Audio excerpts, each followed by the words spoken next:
Thank you very much. It is a tremendous privilege to be here. I am so happy my mom is watching on streaming video right now and heard that Dr. Cory Booker thing. It's very, very meaningful to me.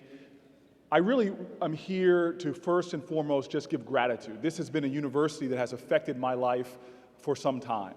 From some of my closest friends who are graduates to in my professional world, this university is living up to its calling by being a force for justice in this world.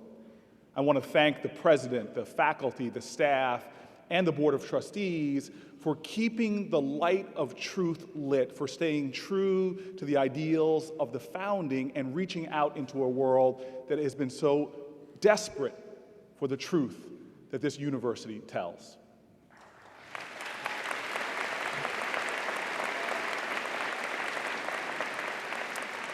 I want to thank the families that are here. I, having graduated from a few universities in my day, know that no student here is an island unto themselves. They really represent just a point on a hemisphere of contributions that were made to their lives, of family members, of close family friends, of mentors, who all were there to provide for them a foundation for their success. This day is for you also, and I have to give you a special piece of gratitude that none of you so far in this auditorium are behaving like my family on graduation day.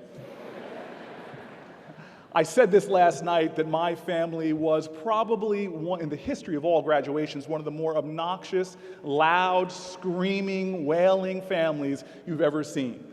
And they caused many scandals when people started giving tickets to graduations. There was the counterfeit ticket scandal out at Stanford University that still brings shame to my family name. And the Newark airport and FAA finally had to come together to stop my parents for the open air graduations and my family from pulling out their camera and giving such a sustained burst of flashes that they were blinding incoming planes into the airport.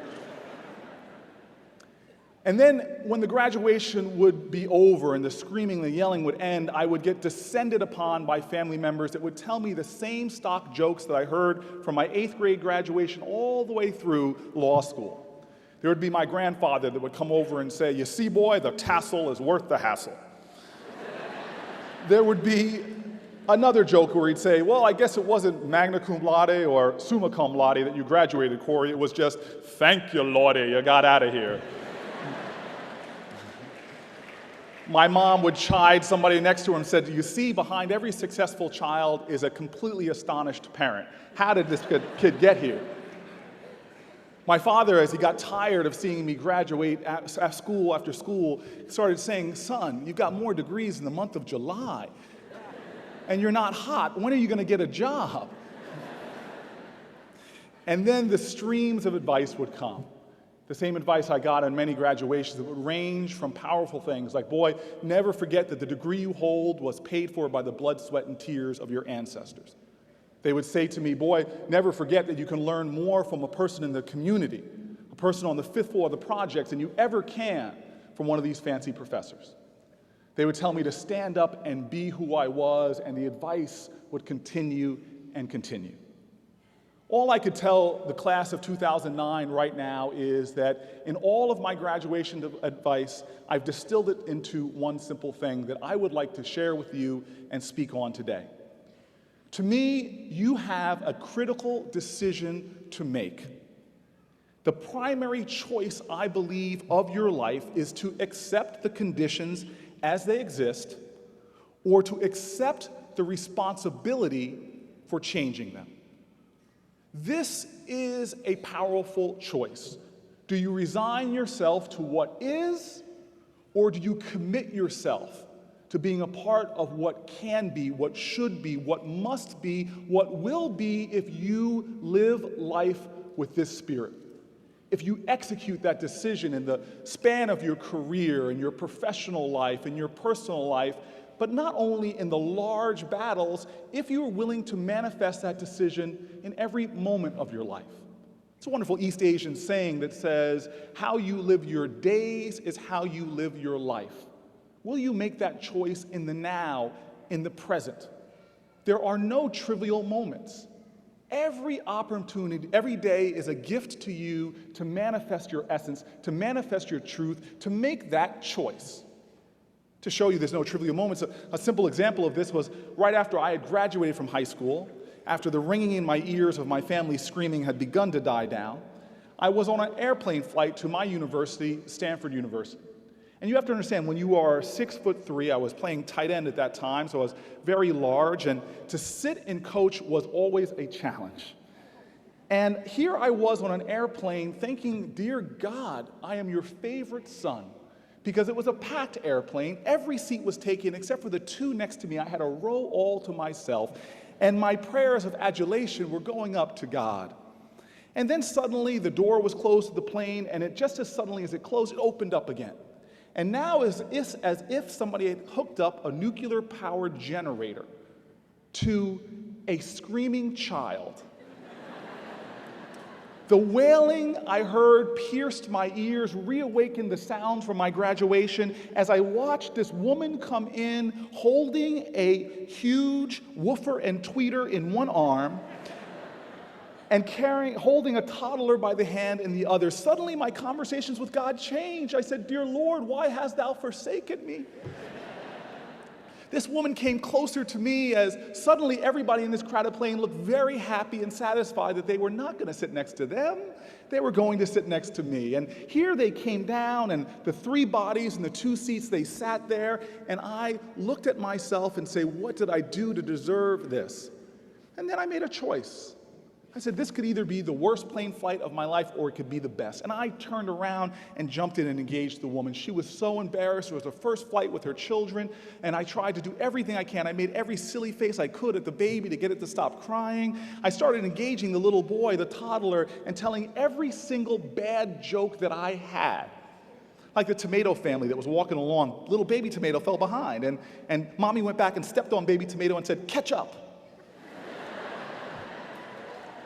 Why do Tigger and Eeyore have their heads in the toilet? Because they were looking for poo. I told you they were bad jokes. Not good for a graduation, but they killed on the airplane.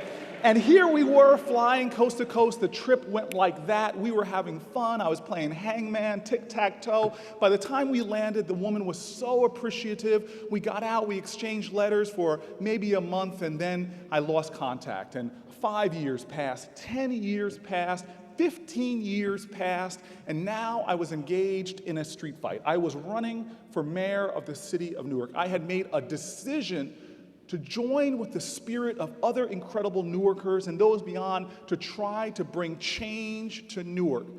And we were getting it handed to us, having difficult times raising money, getting volunteers that would stand up against the challenges and actually show their face and work with us. And around that time, on one of the lower days, I get a letter from somebody that says, you may not remember me, but 15 years ago, you met me on an airplane to San Francisco. It's the first flight I took with my children, and your kindness still stays with me today. You might not know this, but my family owns a factory in Newark. We'd like to be a big campaign contributor, and that young man that you were entertaining, he's now in his late teens, and he wants to volunteer on your campaign. This world we live in is a balanced place. This world we live in is going to ask you to answer that question every single day. And if you are one of those people who professes change with your lips and does not embody it with your being, you are simply blowing hot air into the world that definitely in these economic and climactic times doesn't need it. King said it very simply. He said, change does not roll in on the wheels of inevitability. It must be carried in on the backs of soldiers of justice, of truth, of love.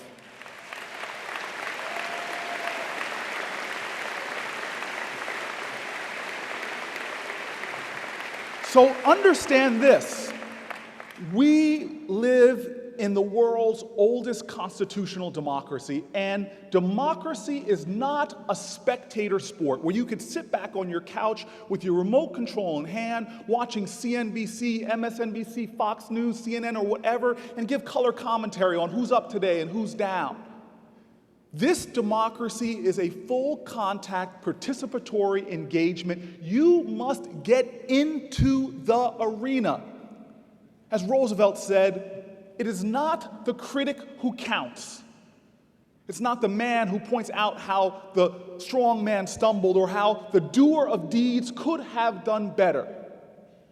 It is the man actually in the arena that counts, whose face is marred with dust, sweat, and blood, who strives valiantly, who errs and comes up short again and again and again, and who at his best knows in the end the triumph of high achievement, and who at his worst, if he fails, at least he fails while daring greatly, so that his place will never be with those cold and timid souls who know neither victory nor defeat. We now benefit from people who got into the arena of life. People who fought for us, who cried for us, who scrubbed floors for us. History is replete with names that we will not know. Humble people in sweatshops who dreamed about labor organizing and stood up and did something about it. To people who saw child labor and didn't resign themselves to it, but fought for universal public education. Who are people who saw slavery and put their lives on the line to sacrifice to make freedom possible. This is who we are. Class of 2009, you drink deeply from wells of freedom that you did not dig. You eat lavishly from tables set by the hands of your ancestors. You eat fruit from trees that you did not plant or cultivate. You now must choose, will you be loyal to that legacy that you have inherited, or will you betray it? This is the question you must ask. Will you stand up with the courage of a Langston Hughes, who said, "Oh, let America be America again, the land that never has been yet, but yet must be, the land where everyone is free, the poor man, the Indian, the Negro, me. Who made America?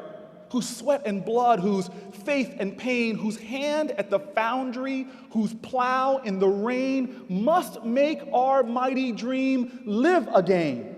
Oh yes, I say it plain, America never was America to me, but I swear this oath, America will be."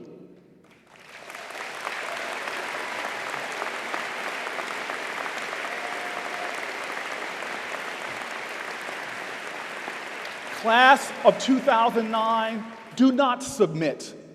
Do not resign yourself to what is. Do not give in. Do not hesitate or equivocate or retreat 1 inch when it comes to the challenge of manifesting your truth in this world. You were born for a purpose, to magnify the glory of the universe in the moment in which you are in now. Don't sit it out. Don't take a pass. Be present in this moment. Challenge the world. Call out the ignorance and the bigotry and the hatred. Point out the injustices. Embrace your fellow human being. Show them who you are, not by what you say, but by your very being. This is your challenge. And I'm not here to tell you that it will be easy. In fact, I want to be very candid. You will face challenges that your parents' generation did not even conceive of.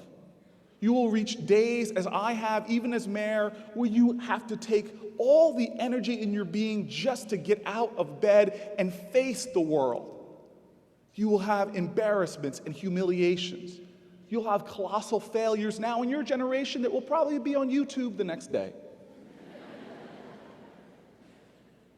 The real answer to my original question is, will in those moments you choose to accept responsibility and to live your life and to be who you're called to be? My lowest moment in my professional career, when I had the worst year of my life, when I thought I had made a mistake, I went from that hallowed profession that is exceptionally famous in the state of Alaska, community organizing.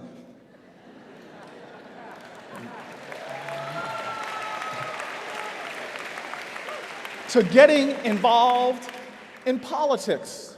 I ran for city council. It wasn't what I thought I would do, but I was joining with the spirit of others. After a year in office, I had frustrations that you can't imagine. I had a mayor that was making my life miserable. He was ticketing my car everywhere I parked, including in front of City Hall with other council people. I was in charge of budgets, and I found out that the city was not passing its budget until the 11th or 12th month in the fiscal year. We were just passing historical documents, documenting what the mayor was doing, and he was doing whatever he wanted. There was no accountability, there was no checks and balances. I thought I was going to bring in reform, but nobody seemed to want to listen to me. I was setting records on my city council for being outvoted 8-1. It was in the middle of this time I got calls from a wonderful, amazing soul, a gift to me, a woman of profound dignity and strength like there are so many in my city. Her name was Elaine Sewell, and she was a tenant president of some high-rises in our city. She called me up angry and frustrated because there was just too much crime and violence in her community. She was demanding that I do something about it, and I responded with frustration and anger and said, I can't do anything about it. I can't get the cops to go out to Garden Spires. I can't even get them to stop ticketing my car, for crying out loud. We argued, and I raised my voice at this woman of dignity. We hung up the phone frustrated, and I left to go home. As I was walking home, I got confronted by another tenant leader in our city, who was a tenant leader of the residence in which I live. She was a woman that brought truth to my graduation speeches because she lived on the 5th floor of these housing complexes. And she looked at me, she said, what's wrong with you? And I said, I've had a horrible day, I just want to go to my apartment. She goes, no, don't you walk past me, come over here. Give Miss Jones a hug. I was like, I don't have time, Miss Jones. I hugged her, and she said, now tell me what's wrong. And I vented on her with everything I had. And all of a sudden, in the middle of my complaining about what was going on in Garden Spire, she looked enlightened, as if she had gotten a stroke of genius. And she says, wait, I know what you should do. And I'm like, really, what? And she goes, yes, I know exactly what you should do. And I said, what? She goes, yep, I know what you should do. I go, Miss Jones, I don't have time to play. And she goes, okay. And I said, well, what should I do? And she looked at me as if she was going to give me the wisdom of the ages. She looked at me and said, you should do something. And I'm like, that's it? And she said, yes, do something. And at that point, I disrespected another person. I just wheeled around and walked into one of the buildings where I lived. And that elevator in this tower was the perfect mood ring in America. If I was in a great mood, it would open up and I would ride on up. If I was in a bad mood or carrying groceries, the elevators never worked. I walked 16 flights of stairs. I put down my bags. I sat down on a couch and I turned to a book. I'm one of these strange men, but I feel as if I'm in good company here at Brandeis because in the mayor's office, there's just a few things on my desk. 2 statues of Harriet Tubman, and then in the corner, there's a stack of books. I've got the Bhagavad Gita, I've got the Quran, I've got the Tanakh, I've got 2 Bibles, I've got the Constitution of the United States of America, of course, and I've got some African prayer beads. And as a reporter told me once, Cory, if there's the end of days, you got it all covered here. This is pretty good. In my apartment, I turned and I opened up the Bible, and there was this passage. It said, if you have faith the size of a mustard seed, you can move mountains. But sometimes you must fast and pray. I called up a friend of mine and I said, get me a tent. Another friend was able to pay for it, and we set up the tent out at Garden Spires. I walked over to Elaine Sewell, and I apologized, and I said, I'm sorry I disrespected you. I'm sorry I raised my voice. I've decided to come out here. I don't know how we're going to solve our problems. I don't know what we're going to do, but we're going to do something. And she looked at me and she said, okay. And I said, I have a couple requests. I said, first, I'm not going to eat any solid food. I'm just going to stay out here with you, but I want you to stay with me and pray. Would you pray with me every morning? And she said, sure. And I held a press conference and I said, this is the United States of America. How could people live in fear within our own communities? This is the greatest nation there is. And I challenged the press to interview some of my neighbors, some of my residents who they ignore completely unless someone gets shot. And they went around and interviewed people, put a story on the New York City news, and I went to bed in the tent that night. I agree, and I confess that I wasn't completely greeted with open arms. Some people on the top of the building seemed to throw all kind of interesting biological substances on top of my tent. But through the night and the morning came, and I had some visitors. The first people to show up were these 12 hulking men that said they were correctional officers from a local facility. They were prison guards, and they said, "We saw you on TV. You are not standing out here alone." As the day went on, other people came out, some black ministers. One man who is still one of my close friends and allies in Newark came out and said, "Wait a minute, you're out here to fast and pray? We're in on this, man, all right." And before you knew it, clergy from all around the community were coming out. We had community leaders in my great city coming out to stand with us. Before you knew it, we had hospitals coming out to do health screenings for children and for seniors. We had businesses coming out, setting up tables to do job screenings for people, and actually hired a number of folks. We had a late night meeting, 2, 3 in the morning, with guys that were in the game of dealing drugs, and we had candid conversations and found ways to move forward. Amazing things started happening as more and more people came out, literally hundreds of people. We had face paintings and gospel concerts. We even had somebody from New York saw what was going on, saw how many people was out there, and sent about 500 pizzas out to the Garden Spires, which really ticked me off because I was on a hunger strike. By the 10th day, I had lost a whole bunch of weight, but the mayor of the city, who was my adversary, finally came out. People thought it would be this big conflict. It was almost like an arena for boxing as he and I met in the middle.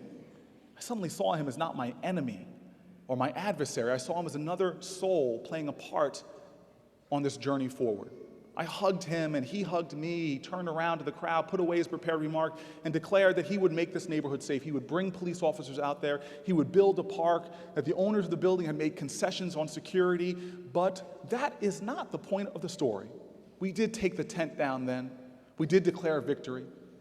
I tell you right now that all the problems were not solved. Challenges did continue to persist.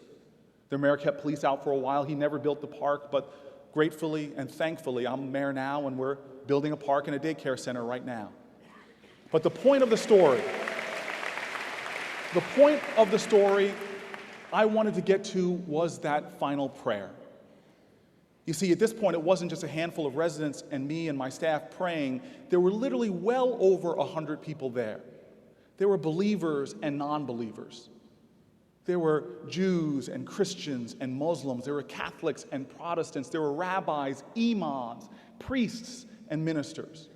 And I'm here to tell you, when I joined hands with them, feeling naked and raw from 10 days without eating, I'm telling you, it was a point in my life that I felt so strong, the strongest I had ever felt. When I grabbed hands with that perfect vision of America, the diverse strength of our nation on a concrete in front of high rises, I felt like divinity was coursing between us. I closed my eyes as people started to pray, and they prayed in Spanish and Hebrew and Arabic. They prayed in English. They prayed to God. I began to hear voices from our ancestors. I heard the African saying that says, "Sticks in a bundle can't be broken." I heard the Ethiopian saying that says, "When spider webs unite, they could tie up a lion." I heard that song from the high holidays in the Jewish faith, "Ki beiti beit tefillah l'chol cho'amim," may my house be a house of prayer for all people. I heard Golda Meir say, "Jews together are strong, but Jews with other people are invincible." I heard the words of a man in a jail in Birmingham say that we're all caught in an inescapable network of mutuality, tied in a common garment of destiny. I heard the Islamic phrase, Tawhid, which means we are all one soul, one family under God. And I heard those 3 simple Latin utterances that are the hallmark of a nation: E pluribus unum. Class of 2009.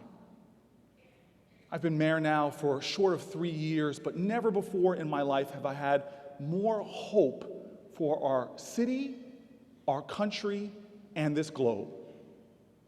That hope has been restored and encouraged and emboldened by the community I serve. I feel as if I am the luckiest man in the world on so many days, because I've seen the glory and the greatness of Americans who make that critical choice, who choose to take responsibility for change, and I've seen what's possible when those choosers of change join together.